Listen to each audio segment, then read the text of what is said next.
بسم اللہ الرحمن الرحیم۔ السلام علیکم معزز طلباء کرام، آپ سب کیسے ہیں؟ آج ہم معطا امام محمد کے سبق نمبر 110 کو پڑھیں گے۔ آج کے ہمارے سبق کا عنوان ہے کان اور دفینے کا بیان۔ آج کے سبق میں ہم کان اور دفینے کے حوالے سے بھی پڑھیں گے اور اس کے ساتھ ساتھ گائے وغیرہ میں زکوٰۃ کا کیا حکم ہے تو اس حوالے سے بھی ہم پڑھیں گے۔ تو آئیے سب سے پہلے باب یعنی کان اور دفینے کے حوالے سے جو حدیثیں ہیں وہ پڑھتے ہیں اور اس کے بعد پھر ہم جو ہے وہ اس طرف بھی بڑھتے ہیں کہ گائے وغیرہ میں زکوٰۃ کے کیا احکام ہیں۔ تو امام محمد رحمۃ اللہ علیہ پہلا باب الرکاز، کان اور دفینے کے حوالے سے زکوٰۃ کا بیان، اور دوسرا باب صدقۃ البقر کہ گائے کی زکوٰۃ کے حوالے سے یہ باب ہے۔ تو بہرحال پہلے باب کی جو حدیث ہے وہ یہ کہ اخبرنا مالک حدثنا ربیعۃ بن ابی عبد الرحمن وغیرہ ان رسول اللہ صلی اللہ علیہ وسلم اقطع لبلال بن حارث المزنی معادن من معادن القبلیۃ وهو من ناحیۃ الفروع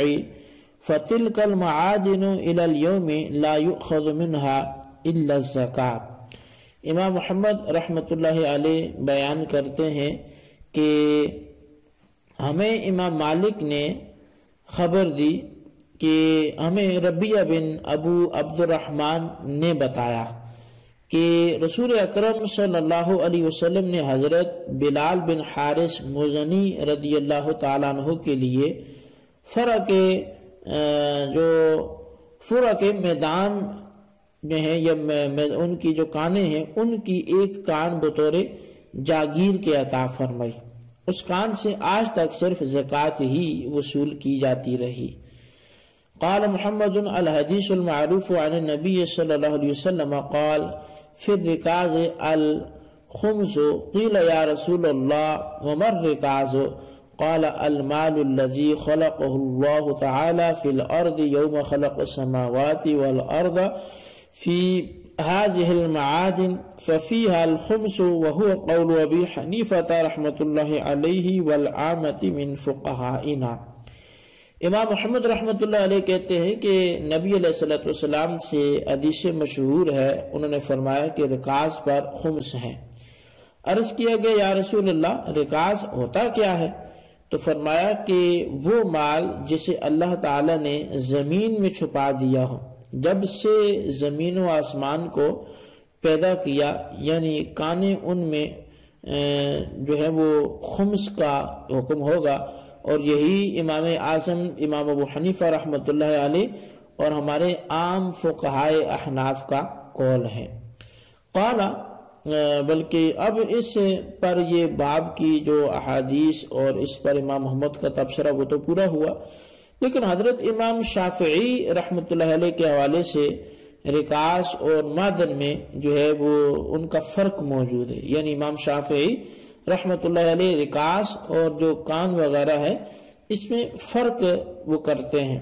وہ کہتے ہیں معدن تو وہ کہ جو زمین میں پیدائشی مدفون ہو، جیسے سونا چاندی وغیرہ کی کانیں ہوتی ہیں، اور یہ تو معدنیات ہیں، یہ جو ہے وہ کانیں ہیں، لیکن رکاز جو ہے وہ مخصوص دفینہ ہے جسے کسی نے زمین میں چھپا دیا ہو۔ اب اس فرق کے پیش نظر آپ فرماتے ہیں کہ رکاز میں تو خمس ہے لیکن معدن میں نہیں ہے، جو کانے ہیں ان میں نہیں ہے۔ امام اعظم امام ابو حنیفہ رحمۃ اللہ علیہ فرماتے ہیں کہ دونوں میں خمس ہے۔ آپ کے اس قول کی وجہ یہ ہے کہ رکاز میں خمس کے لزوم سے مراد جو ہے وہ مال غنیمت کے جو ہے وہ حکم میں ہوتا ہے، اور مال غنیمت ہونے میں چونکہ معدن اور رکاز دونوں یکساں ہیں، کیونکہ کفار کی زمینیں جب ہم مسلمانوں کے قبضے میں آئیں تو وہ اور ان تمام دفینوں اور معدنیات کے ساتھ وہ سارا کچھ ہمارے لیے مال غنیمت کا مال ہوں گی۔ اگر قدرت اس میں کوئی قدرتاً کوئی اس میں کان ہے تو وہ بھی ظاہر ہے غنیمت کا مال ہی شمار ہوگی، اور اگر کسی نے کوئی دفینہ رکھا ہوا ہے تو وہ بھی زمین کے ضمن میں مال غنیمت ہی شمار ہوگا۔ اور غنیمت کے مال میں چونکہ خمس ہوتا ہے تو لہٰذا خمس کا جس بات پر دار و مدار ہے وہ دونوں چیزیں موجود ہیں، تو اس لیے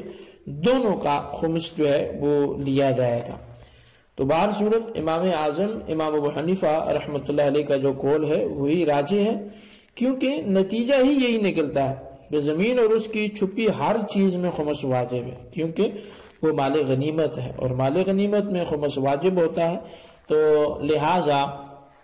اب جو کچھ زمین سے دفینہ نکلا یا جو معدنیات سے تعلق ہو، کان ہو، قدرتی زمین کے اندر کوئی چیز موجود ہو، تو وہ جو بھی نکلے گا اس میں سے خمس جو ہے وہ دیا جائے گا۔ یہی امام اعظم امام ابو حنیفہ رحمۃ اللہ علیہ کا قول ہے۔ تو یہ رکاص اور دفینے کے حوالے سے ہماری گفتگو تھی، تو اس کو یہیں پہ موقوف کرتے ہیں۔ آگے جو باب ہے باب صدقۃ البقر کہ گائے وغیرہ کی زکوٰۃ کے حوالے سے جو باب ہے تو اس کو ہم پڑھتے ہیں۔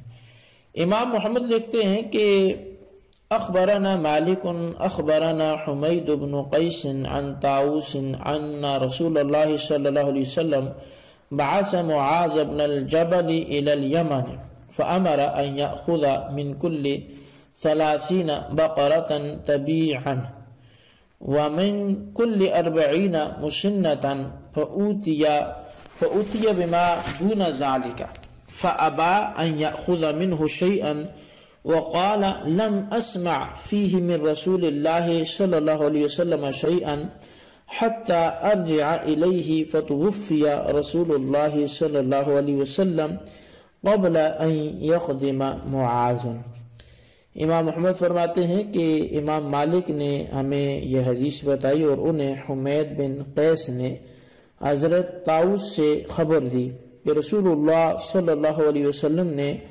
حضرت معاذ بن جبل رضی اللہ عنہ کو یمن کی طرف بھیجا تو حکم دیا کہ 3 گایوں میں سے ایک طبیعہ